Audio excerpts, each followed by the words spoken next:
We should not be wiped off. But if we are being wiped off, we will not go down without a fight. And that is the critical realization that has to come about, that fight, resist, make your position known, tell people who are in power that you cannot be taken for granted anymore, and that they must be aware that there will be repercussions and consequences in a legal way, of course, if they choose to take the community, its existence and its interests for granted, and that they must follow a hands-off approach to our institutions. They will not interfere with our institutions. That people and voices who fight for you, who speak for you, are never lonely or alone in any way.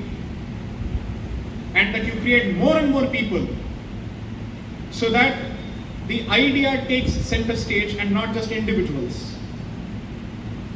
I'll come, you'll clap a few times, you'll do a felicitation, I'll go to some other place, this will again happen, you'll get boring after a point. I'll say the same thing over and over again. And you'll also listen to the same voice over and over again. Won't you get bored? Don't you want a different face? I have other things to do. And I'm sure you too want to move past this situation. I have zero interest in doing this for the rest of my life, because I too have multiple interests. But I'm doing this out of a pure selfish self-interest, that the question that the young girl asked should never happen to the children in my family, that whether or not others follow, they should have the confidence to follow what is their dharma in schools and in every other place. That's the only reason I speak.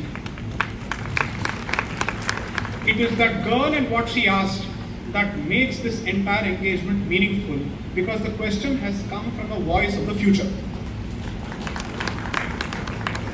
So I'm very happy. Clearly the parents have done a scintillating job, and the depth and the clear articulation of her question is proof that Dharma is finding potential ambassadors, and that we are not talking to empty ether.